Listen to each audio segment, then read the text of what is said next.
Self-mastery is what brings you your dream reality.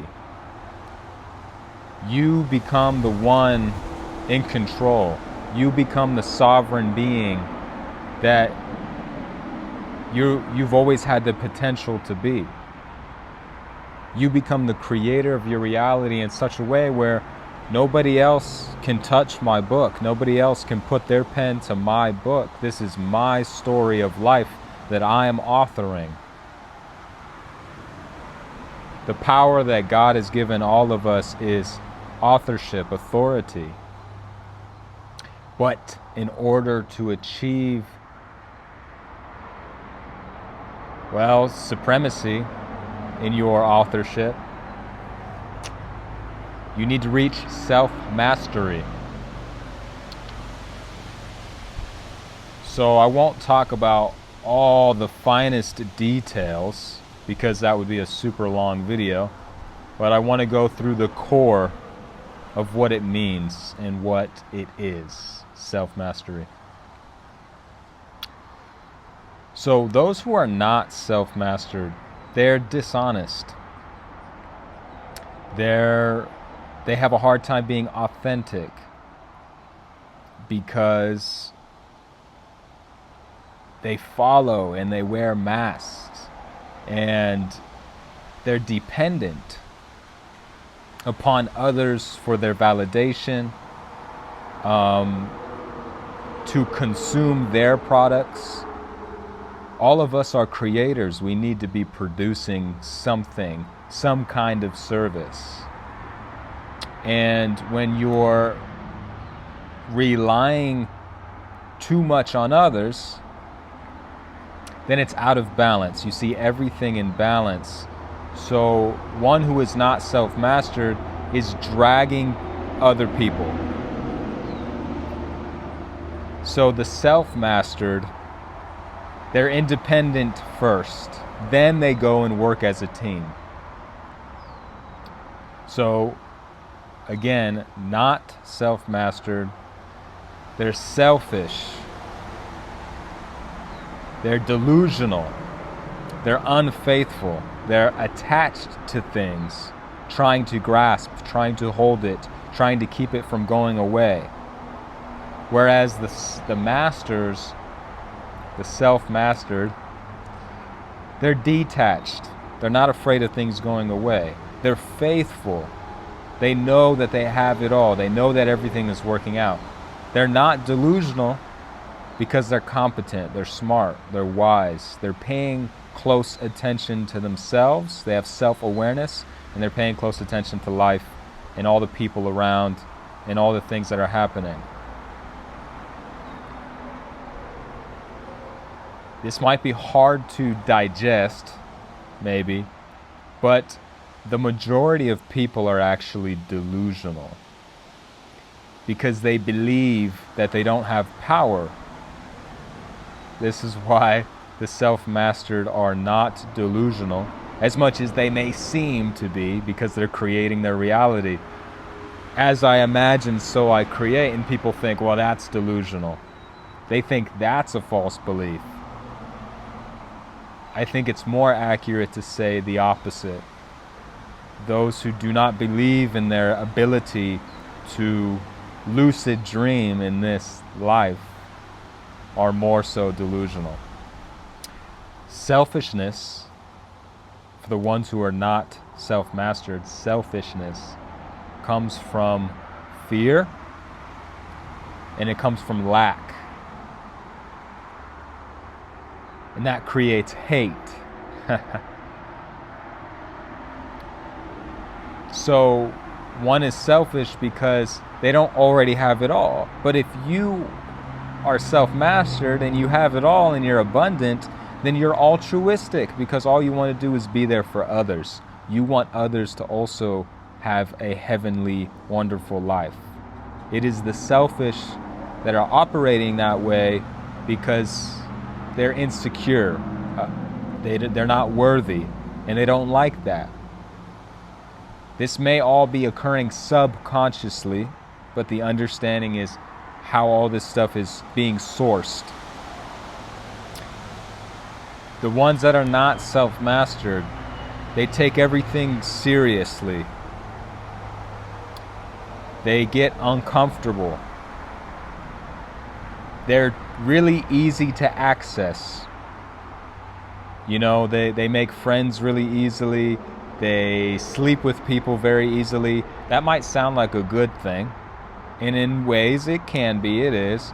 But the self-mastered have boundaries because they can't just hang out with anybody. They can't just give their life energy and their sexual energy to just anybody, because that's an exchange. If you're exchanging with somebody who is like a succubus, incubus, how else would you call that?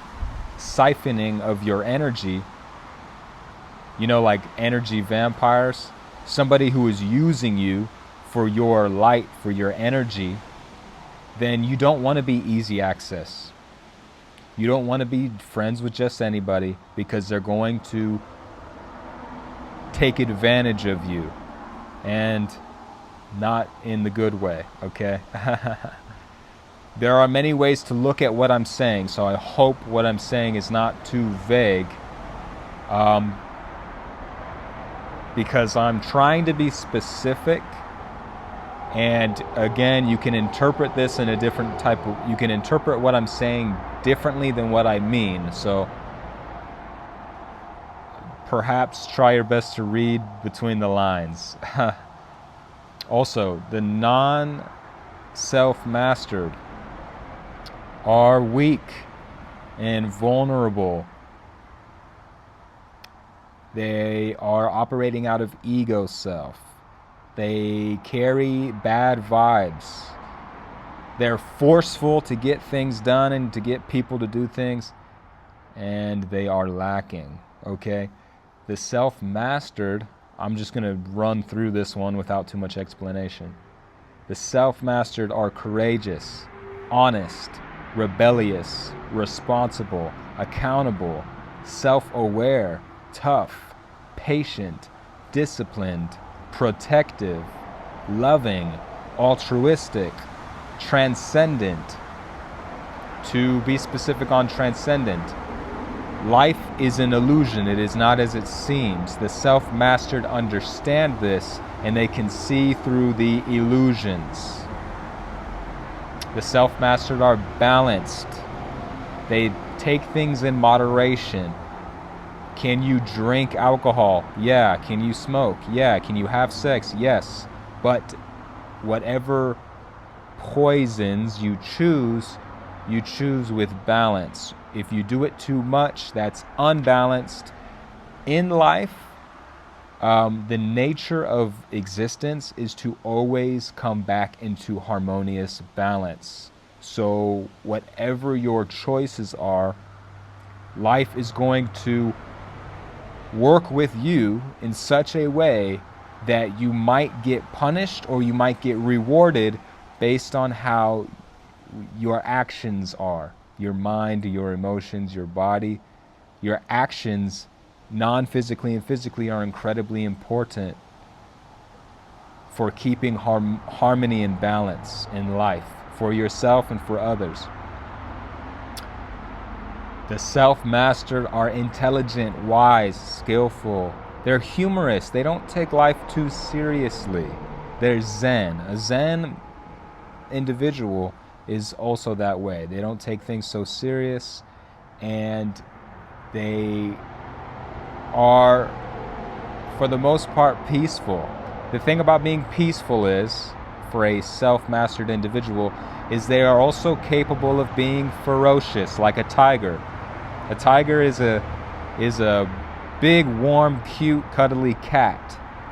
It has love, but it is also ferocious, and it will fucking devour you if for whatever reason you're not passing the vibe check, yeah? The self-mastered operate out of God's self. God's self is one with all. It is altruistic. The non-self-mastered operating an ego self, ego thinks it's separate from everything, so it acts more selfishly for its own self-interest.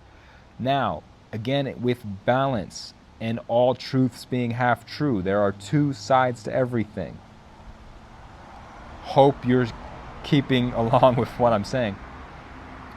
Just because one is operating altruistically doesn't mean that they're not enjoying their life. The way God works is I win and everybody wins. There is no loss at all. It's not a lose-win or a win-lose. It's a win-win-win, okay? So operating out of God's self, operating authentically as a self-mastered individual, you are living your dream life. You love every moment of your day. You love everything that you do. And your dream life is anchoring heaven, and that is bringing heaven to all. Okay? The self-mastered are comfortable. They give off good vibes. They live effortlessly, and they live abundant. So that's a lot. That's a lot. Really, again, with me not describing very deeply what all that stuff means, really, I just expect whoever's listening to this to hear these words and to dive into the words and have a contemplation about it. What does all this stuff mean? So I want to finish off with what I wrote down to be the core of self-mastery.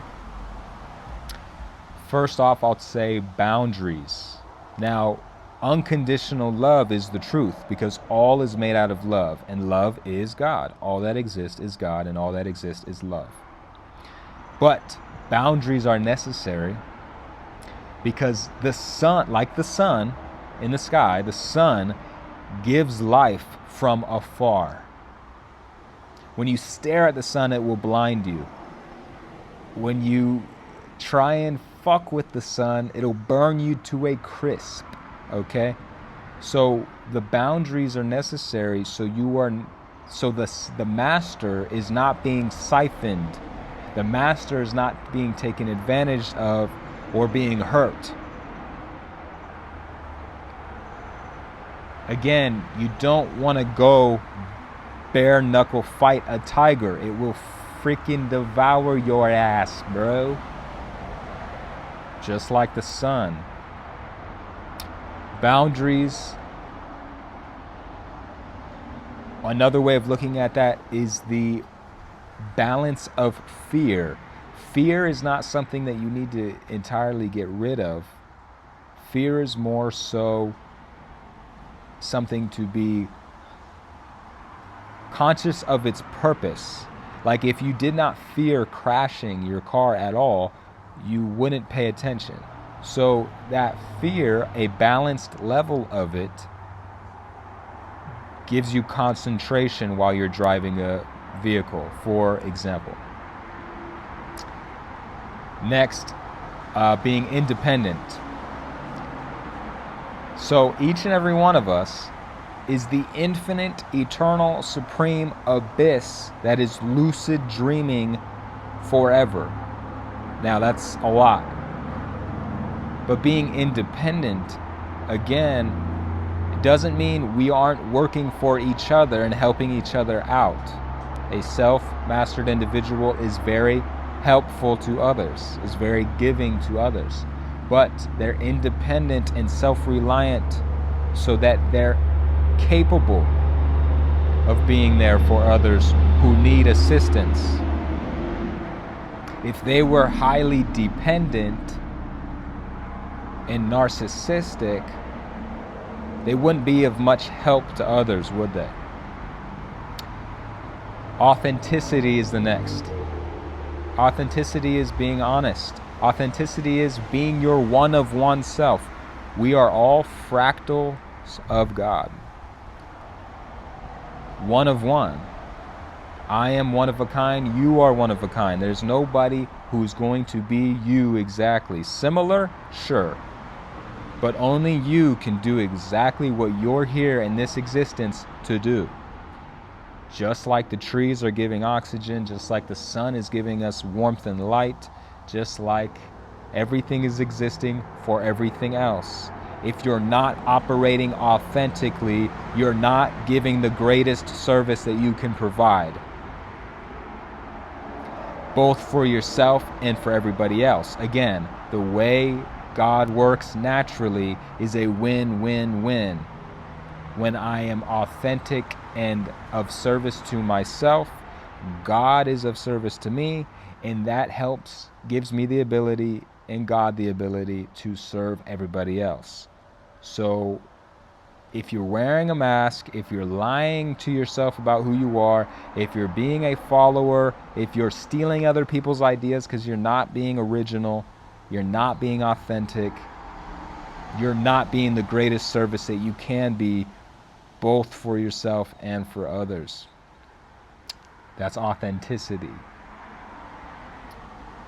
Again, there's so much more I can say about all this stuff, but I'm just making a concise video about self-mastery so that, because at the end of the day, all these videos I make and all this stuff I talk about, one needs to study on their own time.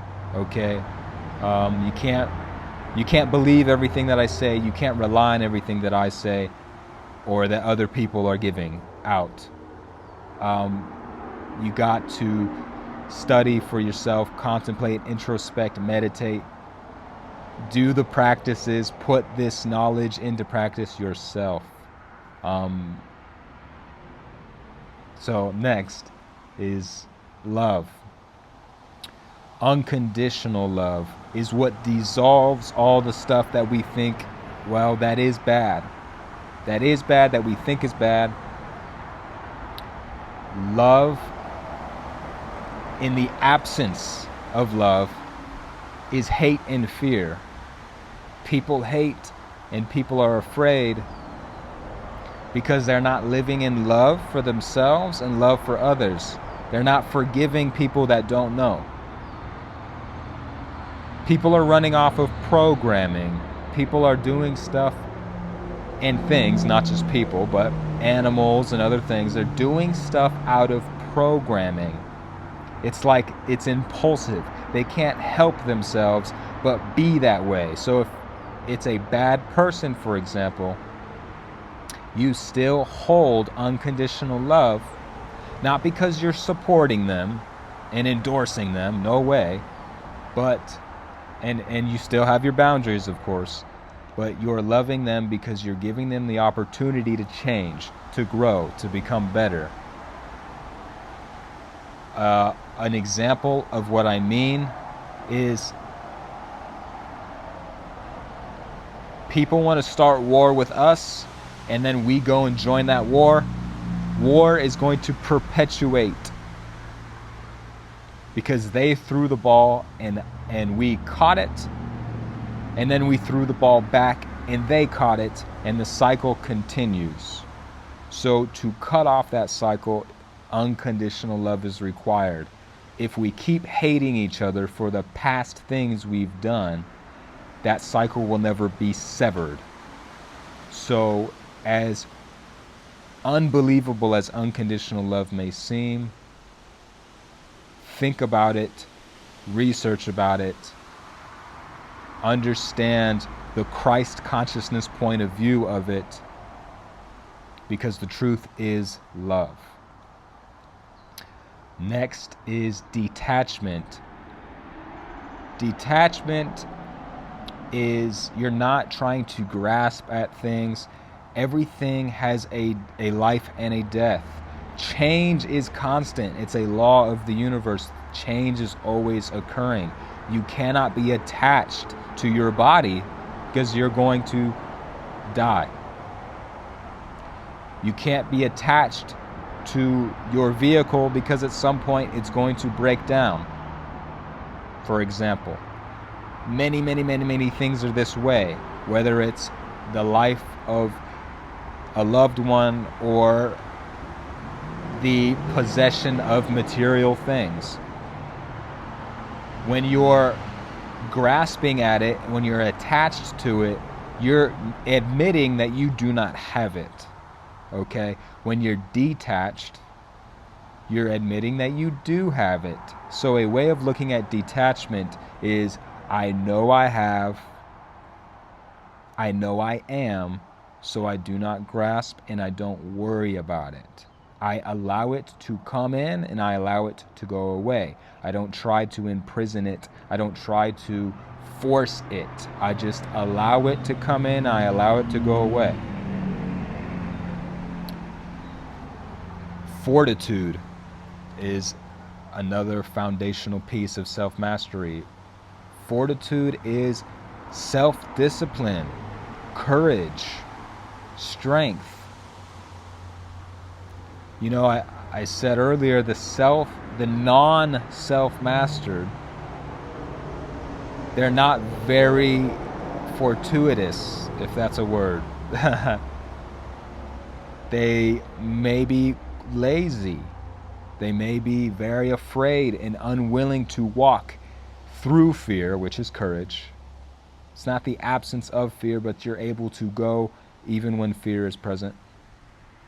And strength, which is the same thing. You're not the strongest, you're just strong enough to handle the emotions, the mental things, the physical things.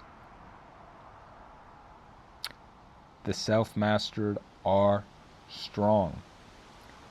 Next is conscientiousness. So you're using your consciousness to expand your awareness. Conscientiousness is lucidity, and lucidity is more light. You can see more. The more you can see, the more in control of yourself you will be.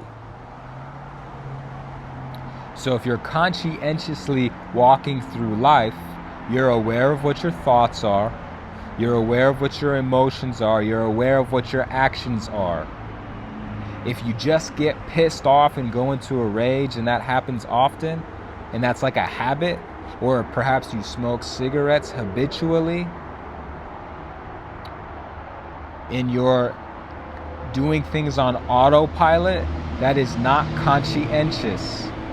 The self-mastered are very conscientious, and at first, when you're practicing conscientiousness, it takes a lot of energy. It's just like hitting the gym, but now you're hitting the mental gym and the spiritual gym, and you're strengthening your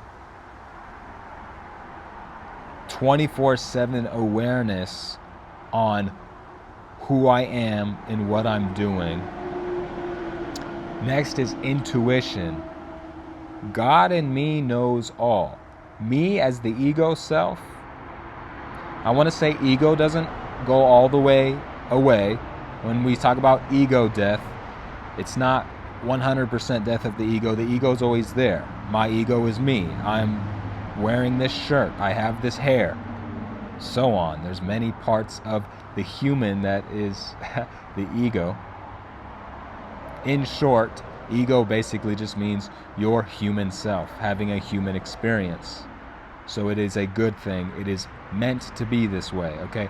Intuition is feeling and listening, watching for God's communication.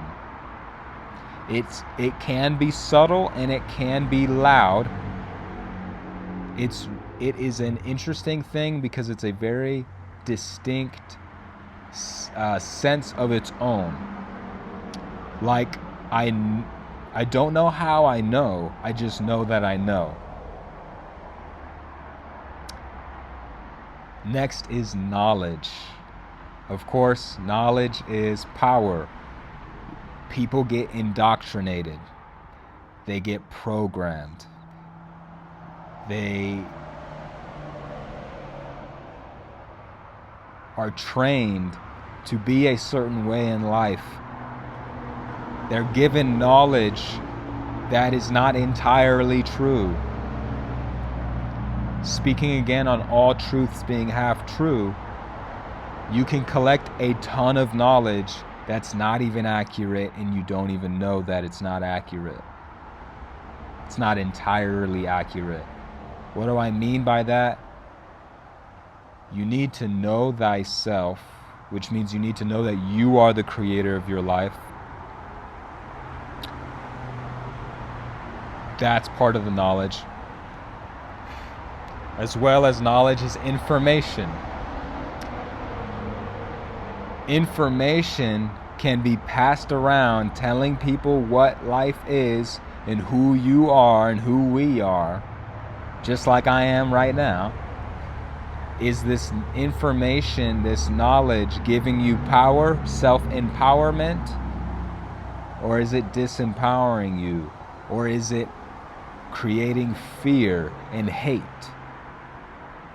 Knowledge is power, because when you collect the knowledge that gives you enlightenment, you are more aware and you can see more of yourself, your whole self. By the way, existence is everybody's whole self. Then knowledge will give you self-mastery. Faith is where I'll leave this video off. Faith, of course, is belief, it's trust, it's fearlessness, it's conviction, knowing. Do I know that I'm going to fail, or do I know that I'm going to succeed? Do I have faith in myself and in life? Now, people put their faith in deities, in gods outside of them, or a god outside of them. I'm just going to say it. All the gods outside of you come from within you, because all is one. You are one with your most favorite deities, okay? So if you have faith in them, that's perfectly fine, because whatever you believe, whatever you put your faith in, it will still work. Faith is conviction in your imagination. So the way I see it, we are make-believers. Again, to what I said earlier, I am the infinite, eternal, supreme abyss, lucid dreaming forever. So I am source. I can put my faith, my belief in whatever imagination I prefer. Many might not like to hear that, because that might be way too open-minded, way too free-minded. But that's the way I see it. Self-mastery is connecting all the dots, reaching enlightenment, getting out of the dark and coming back to the center from whence we all came. Like being at the center of the sun. When you're far, far, far away from the sun, it's dark. But the closer you get to the sun, the more you integrate with it, the brighter you become, the more enlightened and illuminated you are, self-illuminated.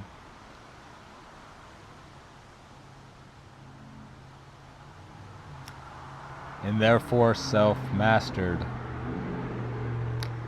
Peace.